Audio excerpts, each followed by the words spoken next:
Can you believe that we're already back into the month of August and that football season is not only just around the corner, it's literally just a couple of days from now. I'm really excited to be sitting here with you today. Kolby Van Camp on another Cat Talk Tuesday. We're back with the voice of the Wildcats, Wyatt Thompson. Wyatt, it's time. The moment is now. Ireland is just a couple of days away. We're recording this on Tuesday, and it's this upcoming Saturday. I guess just for you, what's the most exciting part of all of this journey? Is it the travel? Is it the game? What are you most looking forward to? It's a really interesting question because I think there are a lot of moving parts. We were talking off air about the fact that this is such an enormous endeavor for these two schools to think about all of the things that have to be done and the planning over the last year. So there's that side of it. Secondarily, just excited for the coaches and the players. You know, they've been in camp since the 23rd of August or July, and will play on the 23rd of August. So you sense and feel that they're getting close, right? And then for me, and being here, getting ready to start year 24, never having really done an international game like this in football is really cool. And I've said this before: the people with Aer Lingus, with the city of Dublin, with the entire state, they're really excited about this matchup. And why wouldn't they be, man? Farmageddon, K State, Iowa State, kick off the year, week zero, game one. That's perfection. I had to go with the little green nameplates specifically for Ireland for today. So there we Yeah. go. I'm shedding my own Irish heritage for this game. So when you're looking at the way that Kansas State's developed over this last month, it started a little bit earlier for them because they've got that week zero game. How do you feel about a week zero game? Does that enhance the preparation for the rest of the season, or does that couple extra weeks elongate things and make it difficult? In all honesty, probably a little of both, but I think the good outweighs the bad. Everybody is anxious to get started. And because this has been such an undertaking, as we talked about, and it's something that the guys have been so looking forward to, this will be maybe for most everybody, but for these players, it's a chance of a lifetime to do something that some of them may not have a chance to do again. I try to look at it very much that way. But it was an early start, but by a week, right? And now here we are getting ready to do this. And I think it's been a good camp. I think K State has put together a good football team because the old coach cliche is every year is different. And that's never been more true than now with transfer portal and name, image, likeness, and all of that. We've got a lot of exciting new faces that we'll probably talk about on this show, and yet a lot of veteran guys that are back and some really cool looking newcomers, like young freshmen. So I guess we'll talk about some of those guys, but it's exciting to watch them over a month and watch them get better and improve and get ready for a new season. Absolutely. I've been listening to a number of the interviews that you've done over the last number of weeks as we lead up to this kickoff in Ireland. But something that hasn't been asked a lot of you, and I'm hoping I get to be one of the first people to ask it, is outside of the game, what's it doing for the Kansas State brand on an international level? Because that means something to get a bunch of Power Cats over there in Dublin, Ireland, and to expand that. And you're the first game of the college football season. Really interesting stuff. How's that kind of been perceived for you? Well, it is a great question. And I think the easy answer is that you can't really buy 3.5 hours worth of advertising on ESPN in week zero and game one like this is going to play out. It's an impossibility. So I think a lot of times you got to do things like this because in this particular case, this isn't just a national stage, it's an international stage.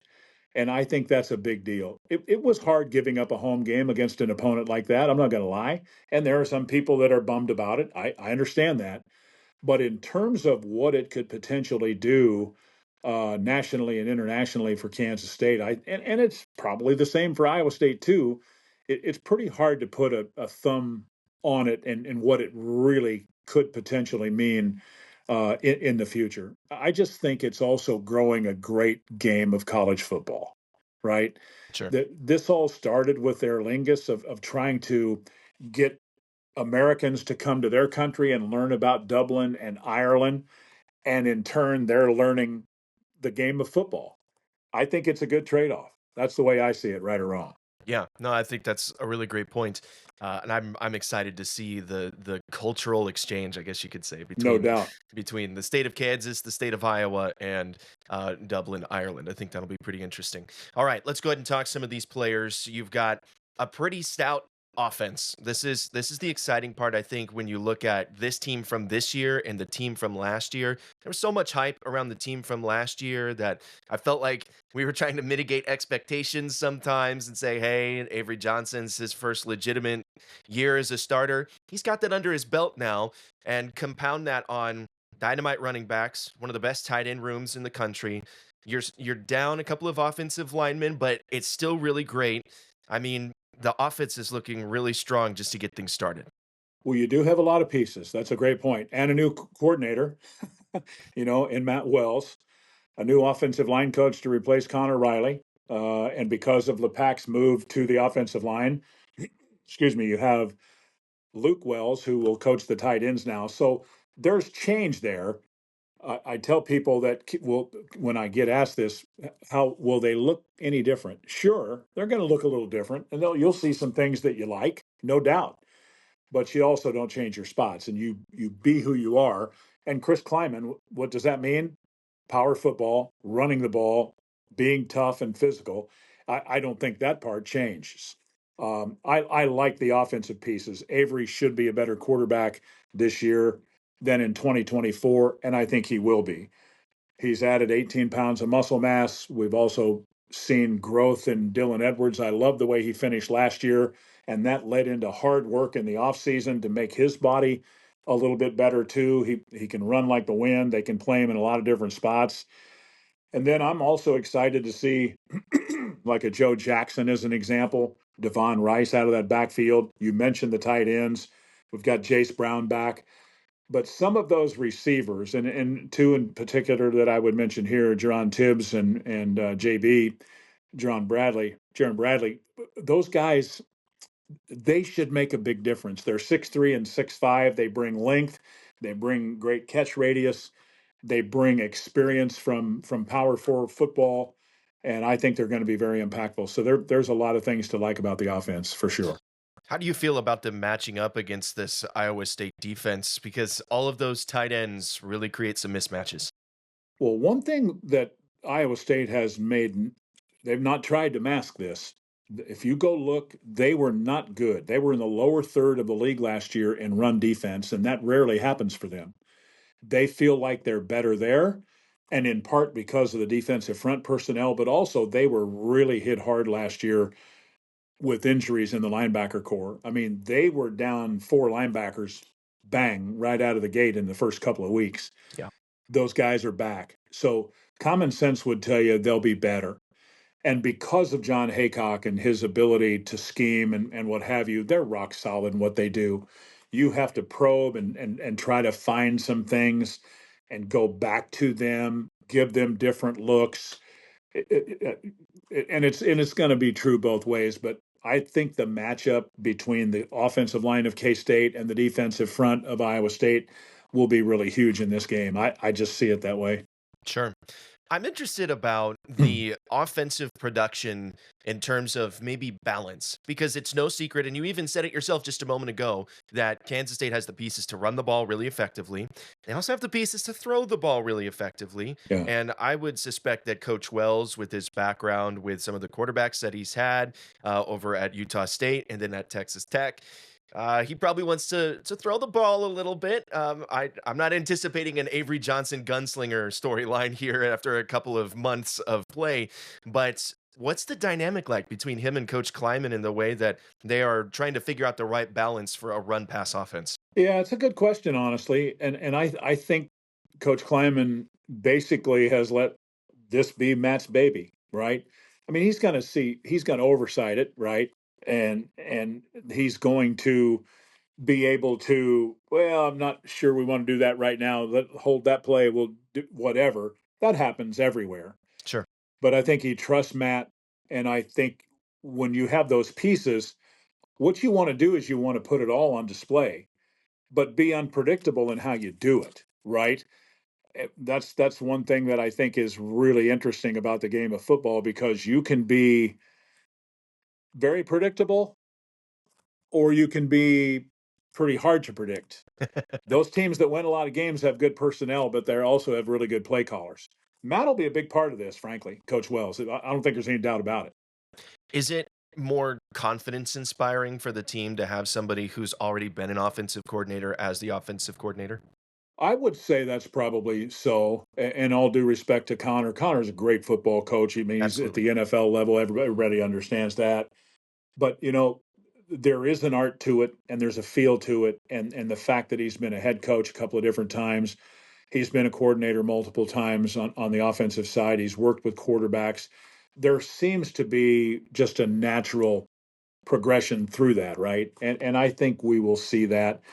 He's a perfectionist a little bit in his own right, and he'd be the first to tell you that we all make mistakes, and we've got a great quarterback, but he's not an accomplished perfection guy yet. He's made unbelievable strides, and he's going to be better. But he's still learning the game too. One thing that I had a conversation with him the other day, and he talked a lot about, pre-snap and how different Avery is now than when he first came to K-State. Makes sense. He's played some games now. He's only going to get better with that as he goes, and that becomes a factor, because it is a game like chess where you different pieces here and there, and you're trying to give them. A lot of teams can be pretty simple, run a certain amount of basic plays, but do that out of multiple formations. And that is where you have to have that. You always hear coaches say, you have to have your eyes right. You got to know what you're looking at, right? Whether you're running it or trying to stop Sure, that makes a whole lot of sense. I love the chess metaphor. It goes back and Yeah, forth, and sometimes you get that checkmate early, but no doubt. sometimes it gets right to the very end, and it's a great metaphor for a lot of things. Taking a look at this defense, I've heard some Kansas State commentators talk about that this might be one of the best defensive lines in a long time, and I would generally agree with that statement. How do you feel about that? Well, I'm in that camp, and I am, because of numbers and the potential of what I think this group can be. I've said in other interviews that let's start with the tackles. Okay, you think about Damian Alalio from Manhattan High. You think about Uso Seumalo coming back for a sixth year, and then you throw in there a guy like Malcolm Alcorn Crowder, who was from Butler and didn't really do a whole lot last year, has totally reshaped his body. He's become an awfully fine football player. So to have three guys to rotate in there with those ends, who some can play inside and out, gives you a ton of versatility and depth. And we're looking at guys like Chidi Obiizor and Travis Bates and Toby Osensami and Cody Stufflebean and Ryan Davis and Jordan Allen. That's six guys, dude, right? Yeah. So I think they do have a lot of depth. And one thing that is very apparent to me, and this is something that K-Staters are going to want to watch. K-State wants to get more pressure on the quarterback this time, consistently, but also, and maybe even more important, is turn people over. They did not turn people over enough last year, and they want to try to do something about that. That'll be Yeah. huge. Yeah, the advanced analytics were not kind to Kansas State when they weren't turning people over. Exactly. So that's a great point. When I'm looking at, because I'm looking at, I have it pulled up on my phone right now, the depth chart that was released. Should we be concerned that there's only two linebackers shown for each of the three linebacker positions, or is it they're just that great that that's all we need to be worried about? Well, there's probably a little more depth there than you might think. Okay. I think when you look at the frontline guys, you start there. Austin Romain's a wonderful football player. Des Purnell is a wonderful football. A lot of times, and get better as they go. And I'll give you some examples of that. Rex Van Wy. He's a guy that doesn't get a lot of headlines, but he has become a real solid guy you can count on. Okay. And then you've got a guy like Bo Palmer, who comes back for a sixth year. He's coming off an injury, but he's a bright football player, a special teams guy. Having those kind of pieces gives you a little bit more depth at that position. And then a newcomer like Ralph Ortiz. He's done a really, really good job from my perspective. Asa Newsom coming off an injury himself. He's he's really pretty close to 100%, but not quite there just yet. And then Gabe Powers from the portal out of Ohio State. All of a sudden, now you're there. You go, naming more and more guys. And I haven't even talked about Darian Whitaker, who's a freshman who it's hard to explain what he looks like. He walks in the door at about 6'3" or 6'4" and about 245 pounds. He's going to be a dude now. And he'll play some special teams, play some backup linebacker. I don't want to put too much pressure on him, but he looks like a whale of a football player right out of the gate to me. And someday he's going to be one. The coaching staff is rather high on Mr. Whitaker, and I won't lie, from all Yeah, the interviews that I've seen. yeah. And Logan Bartley too. It's rare that you see those types of guys. Bartley, I've said this in interviews too. He's going to play a ton of special teams. There's no chance he'll redshirt. He's going to play too much.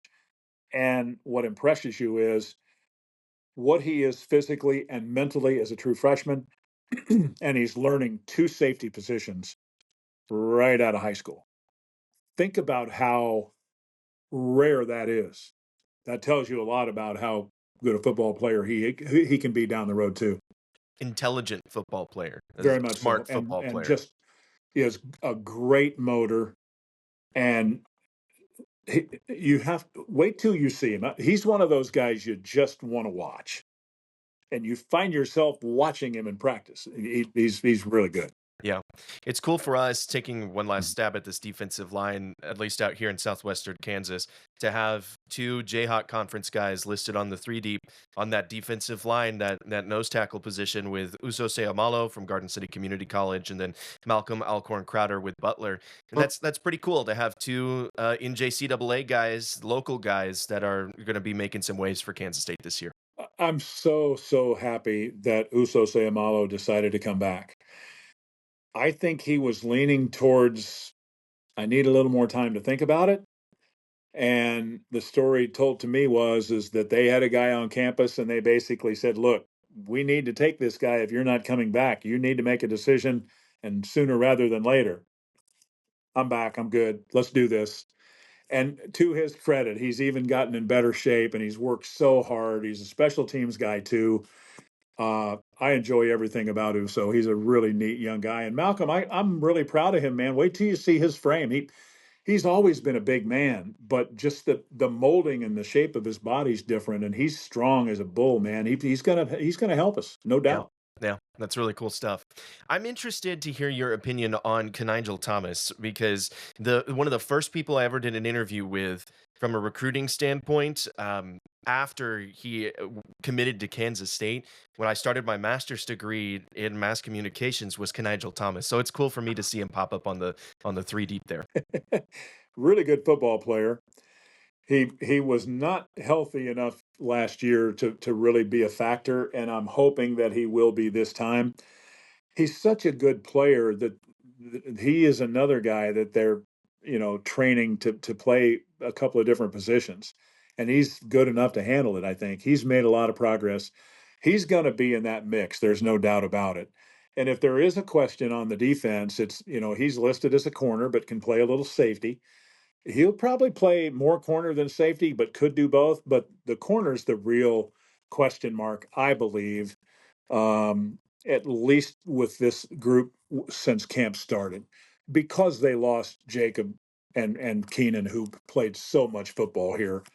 But I like what Zayshawn Rich has done, Donnie McIntosh, him, Kenigel. You got Jaden Rowe out of Oklahoma, and there are others that have helped in that position. So I'm anxious to see those guys getting on a stage and see what they can do. Sure.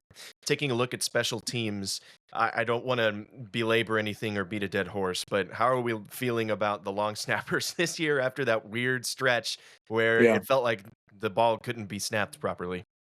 Yeah, and you know what? You go through that if you're a normal individual. We got pretty spoiled here at Kansas State over, some of the guys we've had over the course of time, whether it's a Corey Adams or, whoever might have followed him. I mean, Randon Plattner, that guy was a 5-year guy and hardly made any mistakes at all. And you just take it for granted when they're almost at perfection, right? Yeah. Mason would be the first to tell you that, he had his moments last year, good and then not so good. And he's worked really, really hard. And I think the competition with he and Andrew Johnson has been good. But I think Mason will be the number one guy, at least going into the opener. We'll see how it plays out. But it isn't just him. It's all kind of goes together. But he's got to be better. They've got to be a little bit more consistent in the punt game. I think that they've probably got him a first line kicker now, and Luis Rodriguez has been an interesting story in his own right. But also with the returns, punt and kick, and the coverage of such kicks. That's an area that last year K State wasn't like they normally are and want to get back to that. So, in a game like this, you're going to want to keep an eye on special teams because you need to be really good at it to beat an Iowa State. Looking at that special teams component, you've Yeah, got some firepower in the backfield with Dylan Edwards. I'm interested in seeing what Bryce Nordberg and Devon Rice are able to do. But then you have the name brand with Sterling Lockett getting sure. punt returns. And we saw him take a couple of punt returns over the last couple of years, but he's never really returned anything. Is he just as electric as Tyler was, or are we going to be in a different spot with Sterling?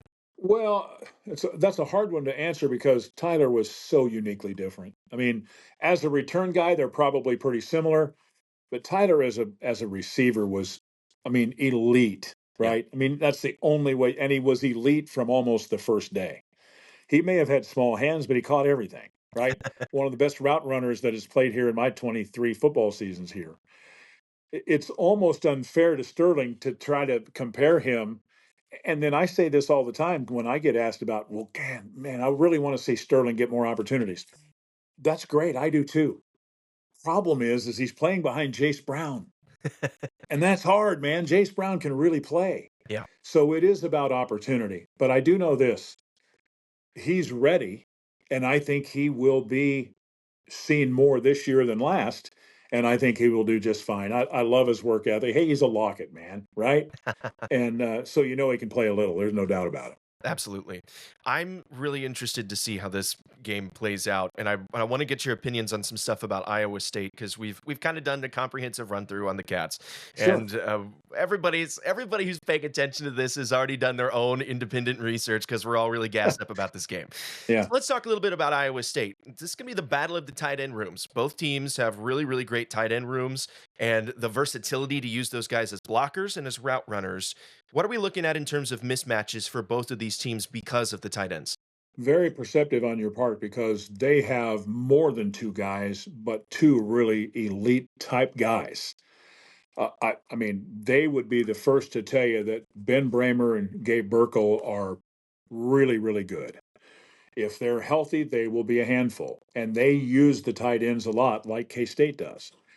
They're not just those two guys, they have others that are coming into the fold, and they use them like the Cats do. Let's look at. Let me just run through the names of the tight ends real quick. Lincoln Cure, Will Ancio, Andrew Metzger, Will Swanson, Garrett Oakley, Braden Lofton. That's about as deep a tight end room as K State has had in my time here. And we've had a lot of years where we've had first team All Big 12 tight end types, right? But in terms of the depth, this is unique. I'm expecting a lot of really good play out of Oakley and Lofton, but watch Will Ancio. I think Ancio has a chance to be special. And that guy, that number zero, I don't know how quick it's going to happen, but Lincoln Cure can really play, Yeah. and he's a special talent too.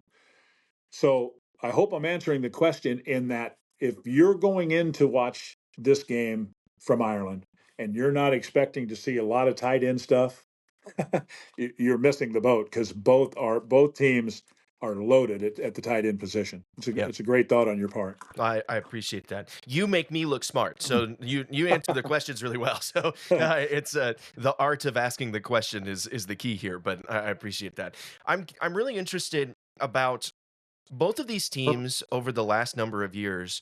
I don't know if Chris Kleiman in his first 4 games has ever gone 4-0, and candidly, Iowa State is a late bloomer historically. They really struggle in these opening games. Does Mhm. that favor a Kansas State? Does that favor an Iowa State? How are we feeling about two teams that kind of get to slow starts and then really turn it on at the end of the season? It's another good question because I think it's easy to say, yeah, it's a factor. But you know what balances that out is the fact that they've got to be pretty confident they've beaten K-State, what, 2 straight and 4 out of 5, right? So to me, that's somewhat of a wash. I think what you have, and I've said this a lot of times in the last couple of weeks, and I've been bombarded with requests to do these kind of shows, is you have two teams that are ranked, that are from the same conference, that played each other last November, that know each other well, and do a lot of the same things equally well: recruiting, player development, great assistants, good head coaches, know how to do it. They mirror each other. So I don't know why anybody would go into this and not think that you're going to have a fourth quarter game and probably a one score game and maybe very, very slight. What decides winning and losing? Quarterback play, line of scrimmage, big plays, special teams, turnovers, those types of things. Watch all of that because any of those could be in play here. The advanced analytics have some interesting things to say about Rocco Becht as a quarterback, and that he made a lot of turnover-worthy plays that didn't actually convert into turnovers. So he put up Mhm. a lot of 50-50 balls. He had put the ball on the deck a couple of times, but was able to get back on top of it. Some kind of lucky stuff, but also he had two of the best wide receivers in college football that he was throwing down the field to. He doesn't have those guys this year, Right. and I'm not going to say that Iowa State won't reload, but it's really tough to replace guys like that who are both day two picks in the NFL draft. I mean, that's hard to come up with. So, how are we feeling about that matchup between Kansas State's defense and the wide receiver core for Iowa State? Well, let's put it this way. In their time at Iowa State, one of those guys had 18 touchdown catches and the other had 15, and their numbers were off the charts in terms of catches and yards and what have you. And I heard Matt Campbell say after the couple of days of practice in their early camp that those guys are so hard to replace because last year they were pros in how they went about their business. They were still college players, but they were pros in how they worked. And hopefully everybody learned from that. And that's the way this works. You know, I talked to Austin Romaine for pregame this week, and he talked about, hey, he was pressed into duty early. Why? Because of injury. Daniel Green. He's paying the dividends of that now because he got so much time as a sophomore and exploded. And now look at, I mean, he's on every watch list you can name for a defensive player almost. That's kind of how this works, right? Um, it's kind of how you grow, how you get better, the leadership within your program. And there's not a lot of difference between these two programs that way. Rocco Becht, if you really want to know the truth, he is a winner. Yeah. You know, I'm not running down the analytics and stuff, but an almost turnover is still not a turnover. And those 50-50 balls that he's going to throw to Ben Bramer and Greg Burkle, those tight ends that we talked about, they'll probably catch most of those. What you have to hope is one of those new receivers isn't as good as Jalen Noel, and maybe he puts it on the ground or it deflects off his hands and K-State picks it and goes the other way. Yeah. There's a lot of variables there. Sure. I love the analytics because I think it tells a deeper story. It But does. it Yeah, you're right in that there's you can't get the intangibles. If that was the truth, then I'd be making so much money sports betting. Let me sure. tell you, I would be made of money at this point. But the intangibles, you can't really do anything with those. Here's the thing, and everybody that talks to analytics with me, I probably make them mad because what I say is, and again, I'm old fashioned. I may not have the appreciation for it. I'm learning, but like with baseball with a home run, as long as it goes over the fence, I could care less how high it is. Right? Right. If it goes over the fence, count me in. Right? The rest does not matter. And I'm oversimplifying. I get that, but you get the idea. Sometimes you can make out of numbers what you want, but here's the reality. And let's go back to Austin Romaine. As a sophomore last year, he had 96 tackles. That's quality. He had, I think, 3 or 4 games with 12 tackles. Wow. So that's pretty good productivity. And back to Rocco. Rocco makes plays. He extends plays. He wins games. I mean, 5 times in his career, he's led to fourth quarter comebacks and things like that.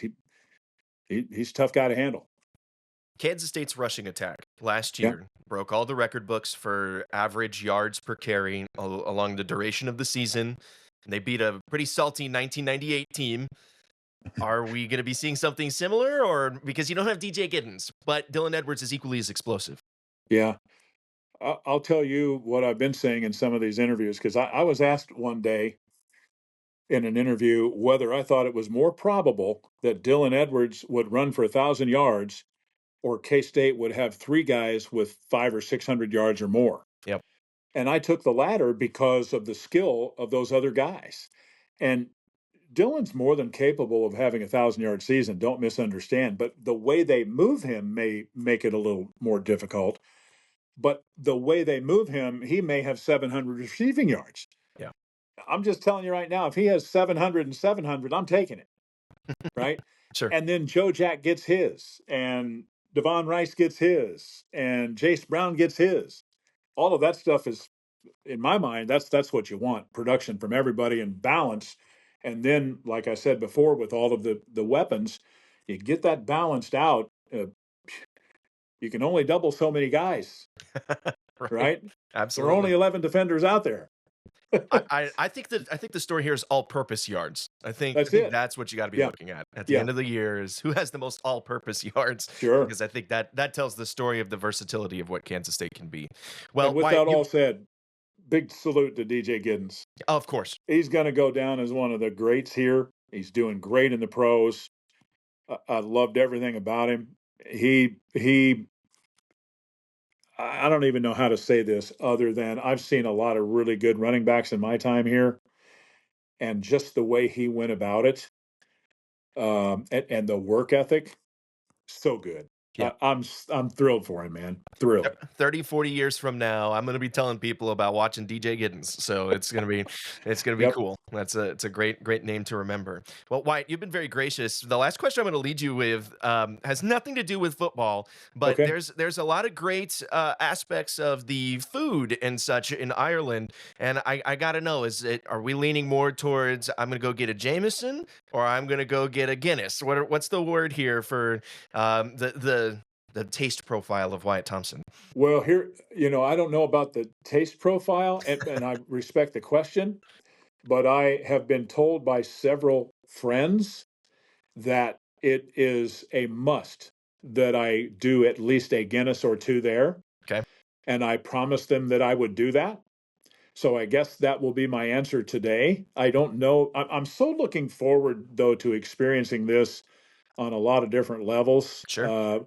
with their food and the culture. I'm told that the Irish people are just special, just so nice, so welcoming, and all of that. And with the interest that I have in what the food is going to be like, and having a Guinness or two or whatever, and just experiencing all the things we're going to get with a new stadium, new venue, great football game, wonderful trip.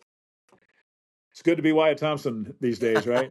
A absolutely. I was trying to figure out how I could slide into your suitcase, Yeah, there you to go. get compact. I think I'm a little bit too tall, but I we'll have to, live vicariously through Wyatt Thompson. Do you have anything interesting that you're gonna do while you're there? Any tours, anything like that? Well, you'll be interested in this. After Thursday's practice slash media session, I'm going to meet with Dr. Andrew Smith Oh, and okay. some of those students. Yeah, And you know him quite well, and he's such sure. an amazing teacher. Yep.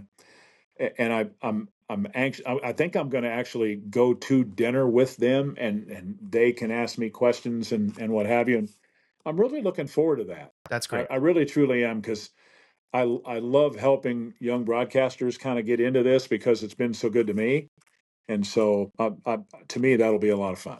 I know they're really gassed up because of the history behind it's their first international broadcast in the over Yes. 75 years of that station. So for the student radio station at Kansas State. So Yeah, it's really really great cool stuff. that they get to do that, Oh right? I yeah. mean, you want them to have that experience. I remember being a young person too, and being on a small college 10-watt FM station that may stretch across the street, may not, but I Sure. was on the air, man. Yeah. Nothing like it, No, right? As long as you got the headset on, that's that's 100%. that's all that matters. That's all that matters. Hey, I just wanted to say, because I know you've done a lot of work with him, but shout out to Rich Epp, who was just inducted into the KAB Hall of Fame. So that's really cool. I did a podcast with he and Marty Melia yesterday. Marty was such a dear friend when I was at KLOE in Goodland years ago. I'm so happy for Rich. He was the sports director when I in my first job there in Goodland, and I learned so much for he and Marty and Kay and all of those wonderful people there. I was thrilled to be asked to do that, but also I called him afterwards and we chatted a little bit.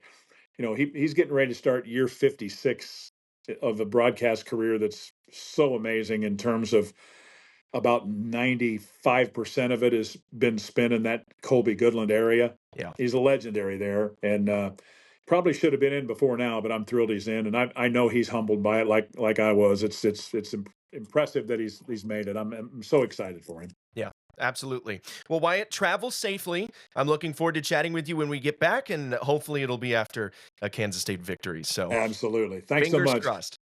Yeah, fingers crossed indeed. The luck of the Irish, it's with you. All right, that's my final campy thing. Thanks, Wyatt. We'll talk to you soon. You got it, buddy.